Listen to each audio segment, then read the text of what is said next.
the young, and the restless spoilers. The tension in Genoa City had reached a boiling point. Victor Newman's relentless interference in the lives of Michael and Cole had driven them to the brink. For Michael, the cost had been his career. Victor's influence had seen to it that Michael was unceremoniously fired, forcing him into a new, uncertain existence. Cole, on the other hand, was driven by love. His relationship with Victoria was a beacon of hope and the foundation for a future he desperately wanted to build. Yet, Victor's unwelcome meddling threatened to destroy it all. The two men found common ground in their frustration and anger. Michael, usually the more level-headed of the two, had managed to adjust to his new reality, accepting that his path had changed. Cole, however, burned with a fierce determination. He was determined to marry Victoria and start a family, something he believed Victor had no right to obstruct. Their latest meeting was charged with a mix of righteous indignation and simmering rage. They convened in Michael's modest new apartment, a stark contrast to the opulent settings they were both accustomed to. Over glasses of whiskey, their conversation quickly turned to Victor and the need to put an end to his manipulations. Victor needs to understand that he can't control everything and everyone, Cole said, his voice hard with conviction. He's ruining lives, Michael. He's ruining my life. Michael nodded, his eyes reflecting a shared pain. I know, Cole. But there are ways to handle this without sinking to his level. Cole slammed his fist on the table. Victor has to pay for what he's done. He needs to be stopped, once and for all. Michael frowned, sensing the dangerous edge in Cole's tone. What are you suggesting? He has to die, Michael. It's the only way. He's a cancer, and we need to cut him out before he destroys more lives. Michael recoiled at the idea. Despite everything, he couldn't fathom committing murder. Cole, that's insane. Victor's done terrible things, but killing him? That's not the answer. It's the only answer, Cole insisted, his eyes burning with a fierce resolve. Their argument was cut short by an unexpected opportunity. Victor was at his office, alone. It was the perfect moment for a confrontation.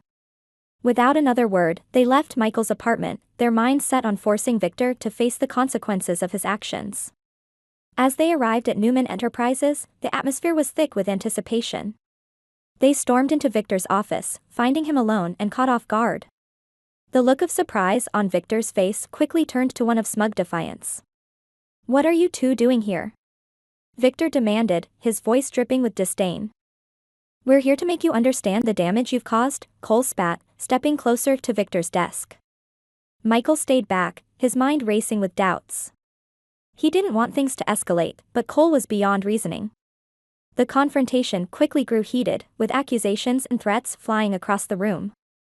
Victor, ever the master manipulator, responded with his usual arrogance, belittling their grievances and dismissing their threats. The confrontation reached its peak when Victor suddenly clutched his chest, his face contorted in pain. He collapsed to the floor, gasping for breath. Michael's instincts kicked in, and he moved to call 911, but Cole grabbed his arm, stopping him. Let him die, Michael. This is our chance. No one will ever know, Cole urged, his voice cold and unfeeling. Michael hesitated, the gravity of the situation weighing heavily on him. He looked at Victor, writhing in agony, and then at Cole, whose eyes were filled with a terrifying determination. Torn between his respect for human life and his anger towards Victor, Michael found himself at a crossroads. But the decision was made for him. Cole dragged Michael away from Victor, out of the office, and into the hallway. We walk away. We're innocent. No one will suspect a thing.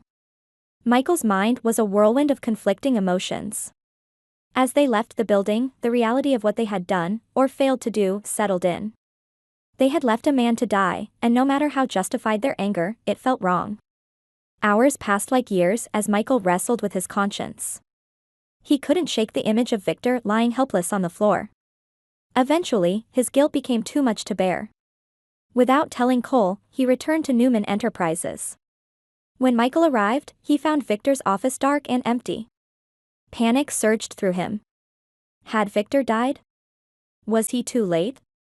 He searched frantically, and then he saw the paramedics wheeling Victor out on a stretcher.